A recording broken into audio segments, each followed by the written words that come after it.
Good evening. It's Friday, the 2nd of December, and it's time for the news on RIK 2. President Anastasiades and Turkish Cypriot leader Mustafa Kinci decided to immediately resume negotiations for the reunification of Cyprus, to be followed by meetings in Geneva in January in a bid to conclude a final agreement. The development came 2 weeks after Anastasiades and Kinci failed to strike a deal in the Montpellier negotiations, hitting a roadblock in the territorial adjustments issue. The United Nations announced after a marathon dinner hosted by emissary Aspanbath Ida for the two leaders that they instructed their negotiators to resume intensified negotiations. A statement by Ida said that the two community leaders will meet as required.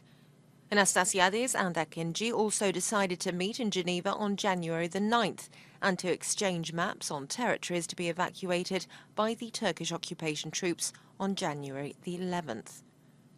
After that, a conference will be convened with the participation of the three guarantor powers, Greece, Turkey and the United Kingdom, to consider security arrangements. President Anastasiades said after the dinner, which lasted from 8 p.m. to after midnight, that until the meetings in Geneva, the two sides will try to close any gaps still existing on all chapters making up the Cyprus problem. He said the aim is to reach a final stage that will lead either to a successful outcome or, if there is no longer any possibility for an agreement, to a point where each one will know the course to follow. But he said that based on his own determination and that of the other side, he could say that there is a great margin to conclude an agreement on the vast majority of issues and complete the talks successfully during the three-day conference in Geneva. President Anastasiades today spoke over the phone with Greek Prime Minister Alexis Tsipras, briefing him on the exchanges during last night's dinner and the decision to resume negotiations. President Anastasiades will fly to Athens in the next few days for talks with Tsipras and will also convene the National Council on Wednesday to brief party leaders on his talks with Kinci at the dinner last night. Kinci, in briefing the so-called parliament in the occupied part of Nicosia, said that during discussions at the dinner it became possible to overcome the impasse and added that they had a constructive debate. He also said that the two leaders know what they have to do until the Geneva meetings. Deputy government spokesman Victor Babulopoulos said that the positions of the governments of Cyprus and Greece are in full unison. Asked about the participants at the conference to be convened after the completion of the negotiations on the internal issues, Babulopoulos said that Cyprus will be there, pointing out that an international treaty like the Treaty of Guarantees cannot change without the presence of the most interested party. He also said that all competent parties on an international level will be there, including the European Union. He added that an effort will be done to include the permanent members of the UN Security Council. Babulopoulos said that the negotiating process will continue from the point it was left at Montpellier. He said that the negotiators of the two sides will engage in intensified talks on all issues, including security. United Nations Secretary-General's emissary on Cyprus, Aspanbath Ida, flew to Athens early today and had a meeting with Prime Minister Alexis Tsipras. No statements were made after the meeting, which lasted almost 90 minutes. However, sources said at the meeting, which was held in the presence of Foreign Minister Nikos Kotchas, a review of the situation was made. The sources said that the Greek Prime Minister reiterated Greece's full support for the restarted negotiations. Ida will also travel to Ankara and is expected to meet Turkey's Foreign Minister Mevlut Cavusoglu on Monday.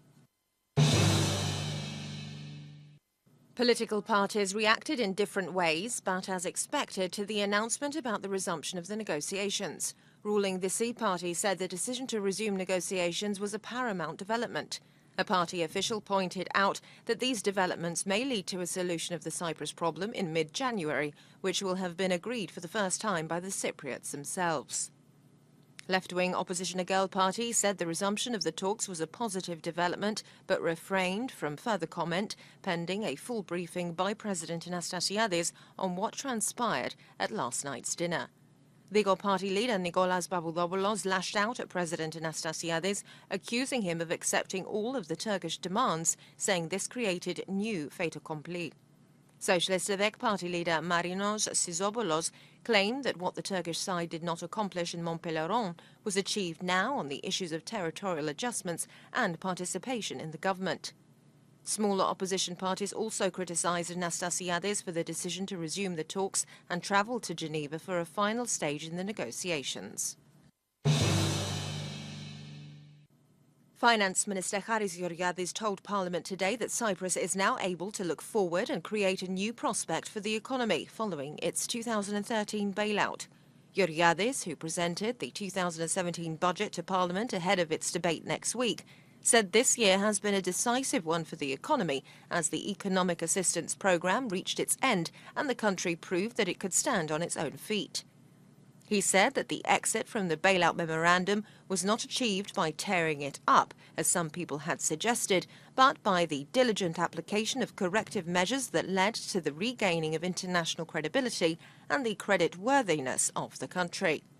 Georgiadis said that the target of the government is not only to consolidate development, but also to redistribute wealth to a bigger number of people. But he cautioned that the high number of unemployed young people is dynamite in the foundation of democracy. The budget, which provides for a revenue close to €7 billion and an expenditure just over €7 billion, will be debated on Monday, Tuesday and Wednesday. It snowed in Troodos last night for the first time this year, piling up 10 centimetres on top of Mount Olympus and 5 centimetres over the Troodos Square. Police said that vehicles heading for Troodos need either wheel chains or four-wheel drive. The Water Development Department said that despite satisfactory rain over the past 3 days, the flow of water in mountain reservoirs have been minimal as the water was absorbed by the dry ground. It said that the Asprogremos Dam collected only 100,000 cubic metres of rainwater, with the total quantity of water being only 18 million cubic metres, or about 35% of its total capacity. The water in the dam on the same day last year stood at 65% of its capacity. The flow of water into all other dams in Paphos district was also very low, reaching only 50,000 cubic metres. Now for the weather forecast, it will be mostly fine tomorrow with cloud cover at times. Winds will be light to moderate, southwesterly to westerly, force 3 to 4, turning moderate to fresh at times in southern coastal areas, force 4 to 5. The sea will be slight to moderate. Temperatures will reach 18 Celsius inland and in coastal areas and 8 over the mountains. Cloud cover is expected at times on Sunday, possibly leading to isolated rain. Partly cloudy weather is forecast for Monday with isolated rain, and cloudy weather at times is expected on Tuesday. Temperatures will drop slightly during the next 3 days. The fire hazard is very high in all forest areas. That's all from us here. Join us tomorrow for more news in English. Have a very good evening.